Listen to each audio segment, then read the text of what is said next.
नमस्कार, मैं रत्नेश। आप देख रहे हैं रत्नेश टॉक और मेरे सभी सामाजिक परिवार के सदस्यों का बहुत बहुत स्वागत है।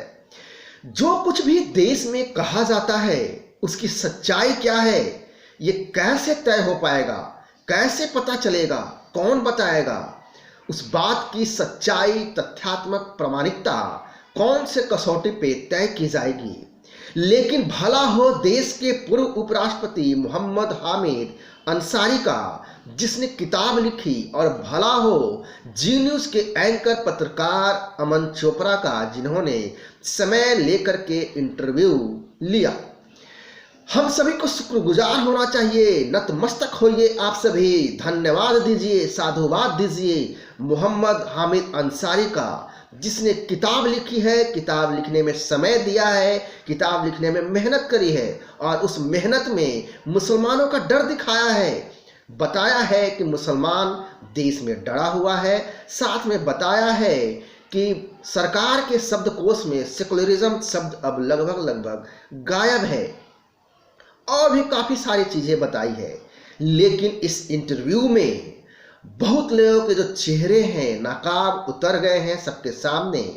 एक ऐसा व्यक्ति जो यूनिवर्सिटी का चांसलर रहा हो, अल्पसंख्यक आयोग का अध्यक्ष रहा हो, कई देशों में, ऑस्ट्रेलिया में, अफगानिस्तान में, ईरान में राजनयिक रहा हो, एम्बेसडर रहा हो, यूनाइटेड नेशन में परमानेंट रिप्रेजेंटेटिव रहा हो, उपराष्ट्रपति के पद पर देश में लगातार 10 वर्ष तक पद पर विराजमान रहा हो, ऐसे व्यक्ति का असली चेहरा अपने पुस्तक में आखिरकार दिख ही गया। हालांकि इसके बयान और हरकतें पहले भी समय समय पर विवादित रही हैं, विवादग्रस्त रही हैं, और इसका जो चेहरा है सबके सामने पहले से भी उजागर है। लेकिन इसने जो इस बार किताब लिखी और उस किताब पर जो इंटरव्यू हुआ, वह तो निराले ही है, कमाल कर देने वाली बात है कि और इसके काला जो चेहरा है सबके सामने उजागर हुआ है।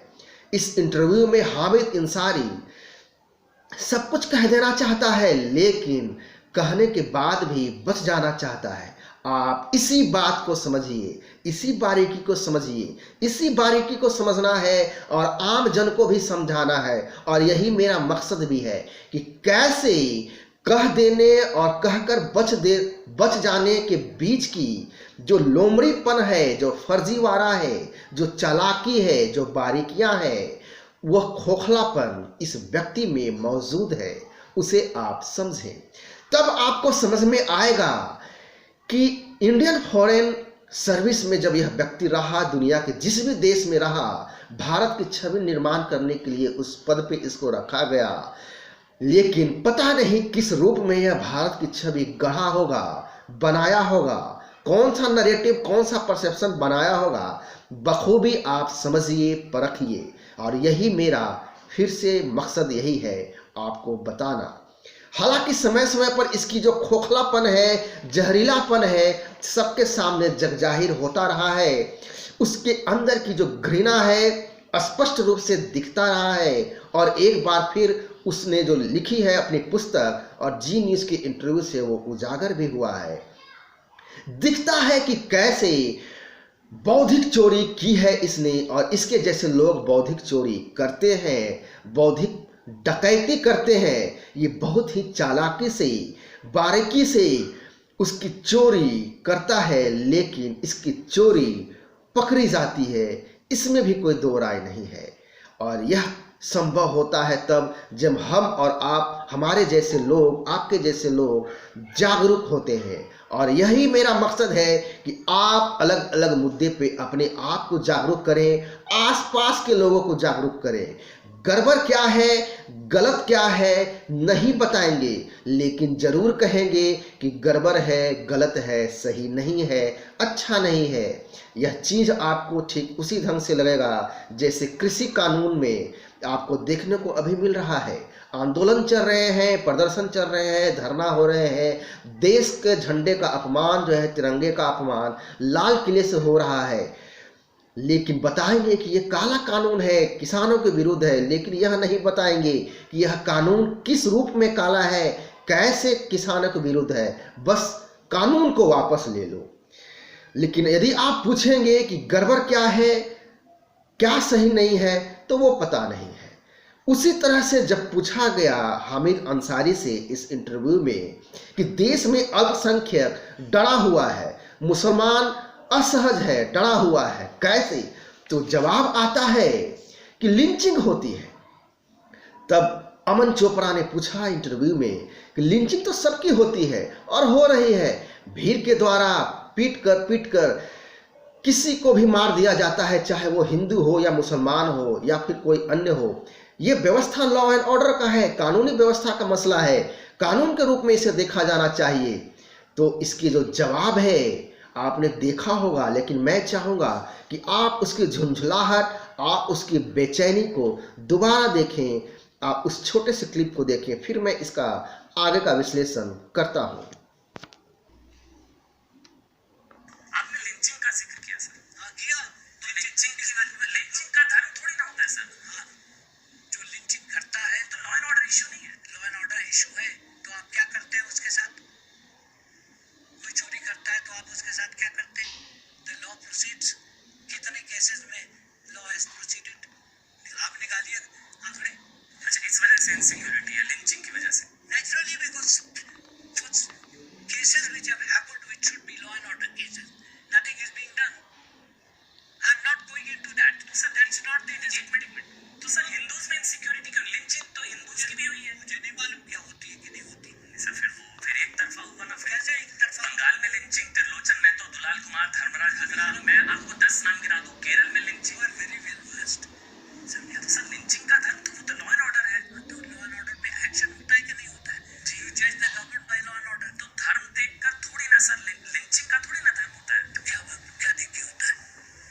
क्योंकि लिंचिंग तो हिंदुओं की भी होती है सर। तो वो भी गलत है। हिंदू भी इनसिक्योर है मतलब। ठीक हो सकता है इनसिक्योर। अच्छा, there is a lot of insecurity in the general public on certain situation, irrespective of religion. मुसलमानों में असुरक्षा की भावना है, ऐसा नहीं है। मैं जिस कॉन्टेक्स्ट में जिक्र कर रहा था, मैंने कह दिया था उसमें। हिंदुओं में भी असुरक्षा की भावना है लिंचिंग की वजह से। सकता है ईसाइयों में है, जिसका धर्म से कोई लेना देना नहीं है। बस सर यही तो मैं आपसे, आपने कहा मुसलमान, अब आपने कहा भारतीयों में। कॉन्टेक्स्ट में यस। किस कॉन्टेक्स्ट में? जिस कॉन्टेक्स्ट में मैं बोल रहा था। अब आप पूरी lynching. Thank you sir, thank you so much sir, thank you so much, बहुत बहुत शुक्रिया।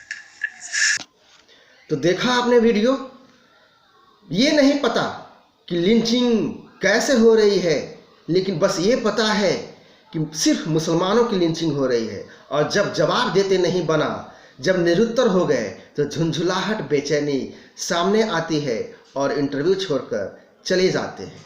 तो यह भी आप समझें।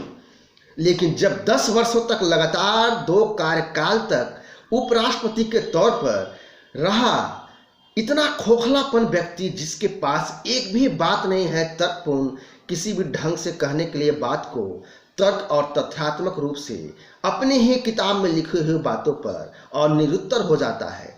वो नहीं बता पाता कि आखिर मुसलमान डरा हुआ कैसे है।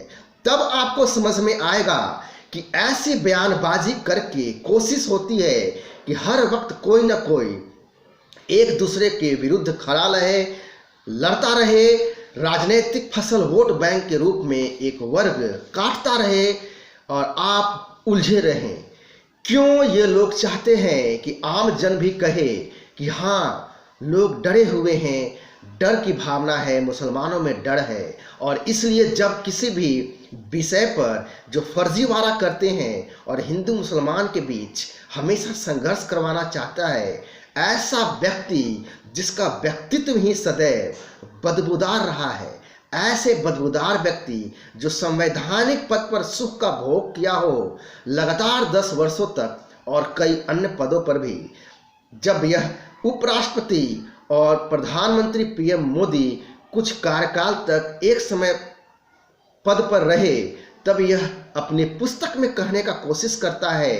वह लिखता है कि मोदी चाहते थे कि बिल जो है वो हड़बड़ी में पास कर दिए जाए, लेकिन आप गौर करें, यदि आपने वो अमन चोपड़ा का इंटरव्यू देखा होगा तो उस विषय पर भी निरुत्तर हो जाता है।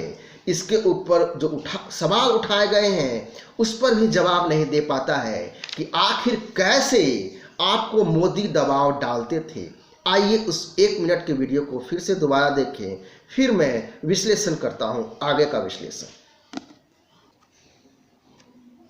मेरे पास एक फिगर्स थी हामिद अंसारी, अगर मैं आपसे शेयर कर पाऊं, इसमें बताया गया कि 2007 से 2014 के बीच, बल्कि आप 17 तक 17 बिल 14 मिनट से कम समय में पास हुए, 13 बिल 4 मिनट में पास हुए, और 1 मिनट में भी 1 मिनट से भी कम समय में कई बिल इस तरह के पास हुए, 2 मिनट वाले भी हैं, और ये सब आपके कार्यकाल में भी है सर। तो हुए होंगे, मुझे नहीं याद है, मेरे प्रोसीडिंग्स देखूंगा तो बता दूंगा। तो हंगामे में बिल पास हुए, देखिए हंगामे में बिल पास कैसे हुए, 2-2 मिनट में चर्चा करें। अगर गलत हुआ तो गलत हुआ, मैं बहुत दोषी हूँ, बात खत्म हो गई। मैं ये तो नहीं कह सकता हूँ कि मेरे जमाने में जो हुआ वो सही हुआ और दूसरे के जमाने में नहीं हुआ। That is not the issue.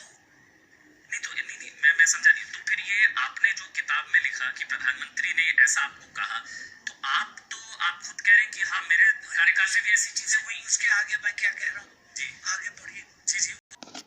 तो देखा आपने वीडियो, गलत काम हुए हैं मोदी के समय में, वो लिखना याद है इसके हिसाब से, और इसके हिसाब से मनमोहन के समय में जो गलत हुए हैं वो लिखना याद नहीं रहता है। क्यों नहीं याद रहता है? क्या कोई दबाव है या कोई रणनीति? इसे भी आप समझें, तब आपको समझ में आएगा कि किस रूप में यह छल प्रपंच, किस तरह से यह बौद्धिक चोरी आप सबों के बीच ये करते हैं। वो हल्कापन, वो गिरावट, वो अस्तरहीन व्यक्ति, उसको अमन चोपड़ा ने सबके सामने ला करके खड़ा किया है। आप बखूबी समझ रहे होंगे। तब आपको समझ में आएगा कि आगे से जब भी ये फर्जी जमात ऐसी बात करेगा, जब फर्जी पत्रकार, फर्जी साहित्यकार, फर्जी बुद्धिजीवी जो इस आधार पर देश को बांटने, देश को डराने, देश को धमकाने, देश को विभाजित करने की कोशिश करते हैं, उन सब लोगों की अमन चोपड़ा का जो इंटरव्यू है सबको निर्वस्त्र कर दिया है। उन सभी का कलुषित चेहरा, कलुषित मन सबको सामने ला करके रख दिया है। वो हामिद अंसारी जब जवाब नहीं दे सका तो कहता है कि क्या मैंने आपको बुलाया था? लेकिन अमन चोपड़ा का जवाब भी जबरदस्त है। आप साधुवाद दीजिए, धन्यवाद दीजिए अमन चोपड़ा का कि उसने ऐसा इंटरव्यू लिया। वो कहते हैं, जो कि याद रखा जाएगा हमेशा के लिए, वो कहते हैं कि हम सवाल पूछने आए हैं, आप मना करेंगे तो हम आगे भी बढ़ जाएंगे। आइए उस क्लिप को भी आप देखें। Did I invite you for this discussion? नहीं। You came? Why did you come? जी, सवाल पूछने के लिए। क्यों? क्योंकि आप राष्ट्रपति रहे, मैं सवाल पूछने आया हूँ आपसे। किताब को सवाल ना पूछूं, आप किताब सवाल ना पूछूं मैं आपसे। नहीं, आप जैसा कहेंगे मैं आगे बढ़ जाऊंगा। आप किताब को रिव्यू कीजिए। नहीं सर, मैं पुस्तक का प्रचार नहीं करने आया, मैं सवाल पूछने आया हूँ आपकी आपकी इस किताब में ये सारे। मैंने आपको कब बुलाया यहाँ पे? कोई निमंत्रण भेजा? उखड़ क्यों रहे सर सवालों से? नहीं, आप सवाल से नहीं उखड़ रहा हूँ, आपकी मेंटेलिटी से उखड़ रहा हूँ। चलिए ठीक है सर, मेरी मेंटालिटी गलत सही, मगर मैं सवाल पूछ लेता हूँ अगर आप इजाजत दें। आपने अगर कहा मुसलमानों में बेचैनी और असुरक्षा की भावना है, इसमें क्या हुआ? अजीब बात। एक वजह तो बताइए, आपको ऐसा क्यों लगता है? आपका क्या धर्म देखा इस देश के? आप 10 साल उपराष्ट्रपति रहे, अलीगढ़ मुस्लिम यूनिवर्सिटी के वाइस चांसलर रहे, आप जो है राष्ट्रीय अल्पसंख्यक आयोग के अध्यक्ष रहे, यूएन में परमानेंट रिप्रेजेंटेटिव रहे, आप तमाम देशों में भारत के राजदूत रहे, सब कुछ आप रहे। आखिरी दिन आपने कह दिया कि मुसलमान असुरक्षित, इसलिए ये है। तो देखा आपने वीडियो, सारे सवाल ऐसे थे जो आम जनता के मन में थी, जो हर कोई जानना चाहता है, लेकिन हामिद अंसारी के पास कोई जवाब नहीं।